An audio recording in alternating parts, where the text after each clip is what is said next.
अस्सलाम वालेकुम मेरे प्यारे बहनों और भाइयों। औरत क्या है। वीडियो शुरू होने से पहले सदका की नियत से हमारे वीडियो को लाइक करके हमारे चैनल फ्री हदीस 786 को सब्सक्राइब जरूर। बिस्मिल्लाहिर्रहमानिर्रहीम। औरत खुदा की बड़ी बड़ी नेमतों से एक बहुत बड़ी नेमत है। औरत दुनिया की आबादकारी और दीनदारी में मर्दों के साथ तकरीबन बराबर की शरीक है। औरत मर्द के दिल का सुकून, रूह की राहत और ज़हन का इत्मीनान, बदन का चैन है। औरत दुनिया के खूबसूरत चेहरे की एक आँख है। अगर औरत न होती तो दुनिया की सूरत कानी होती।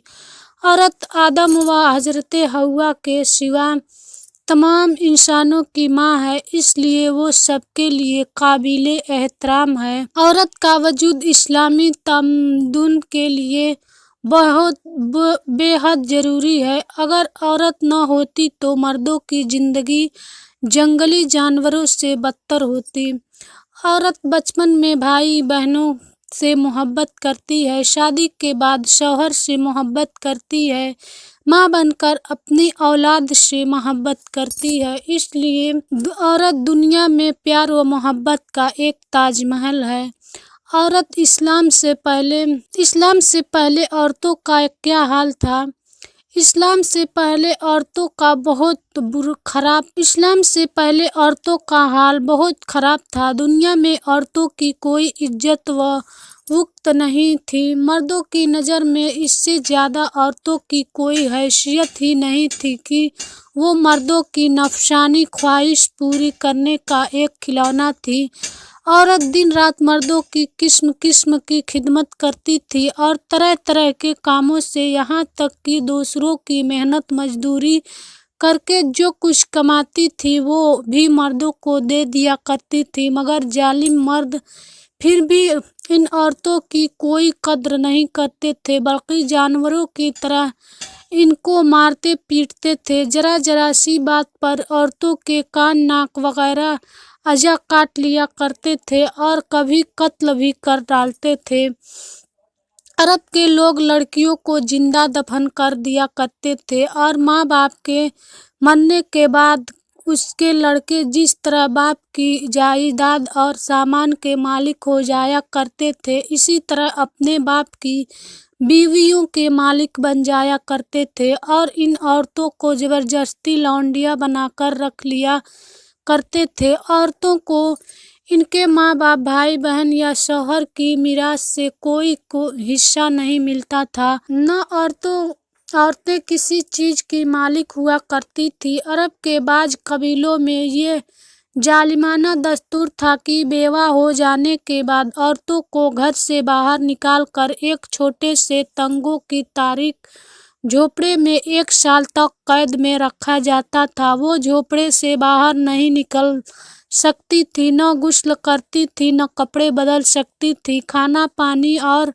अपनी सारी ज़रूरतें इसी झोपड़े में पूरी करती थी। बहुत सी औरतें तो घुट घुट कर मर जाया करती थी और जो जिंदा बच जाती थी तो 1 साल के बाद इनके अंचल में ऊँट की मेंगियाँ डाल दी जाती थी और इनको मजबूर किया जाता था कि वो किसी जानवर के बदन से अपने बदन को रगड़े, फिर सारे शहर का इसी गंदे लिबास में चक्कर लगाए और इधर उधर ऊँट की मेंगनियाँ फेंकती हुई चलती रहे। ये इस बात का ऐलान होता था कि इन औरतों की इद्दत खत्म हो गई है। इसी तरह की दूसरी भी तरह तरह के खराब और तकलीफ देह रस्में थी जो गरीब औरतों के लिए मुसीबतों और बलाओं का पहाड़ बनी हुई थी और बेचारी मुसीबत की मारी औरतें घुट घुट कर और रो रो कर अपनी ज़िंदगी के दिन गुजारती थी। हिंदुस्तान में तो बेवा औरतों के साथ ऐसे दर्दनाक जालिमाना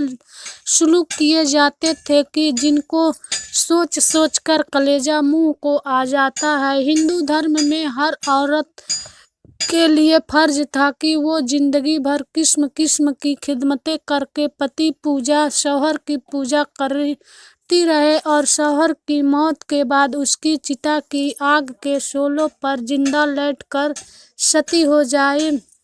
यानी शौहर की लाश के साथ जिंदा औरत भी जल कर राख हो जाए। गज पूरी दुनिया में बेरहम और जालिम मर्द औरतों पर ऐसे ऐसे जुल्मों के सितम पहाड़ तोड़ते थे कि इन जालिमों की दास्तान सुनकर एक दर्दमंद इंसान के सीने में रंजो गम से दिल टुकड़े टुकड़े हो जाता है। इन मजलूम और बेकस औरतों की मजबूरी व लाचारी का ये आलम था कि समाज में न औरतों के कोई हुकूक थे, न इनकी मजलूमियत पर दादो फरियाद के लिए किसी कानून का कोई सहारा था।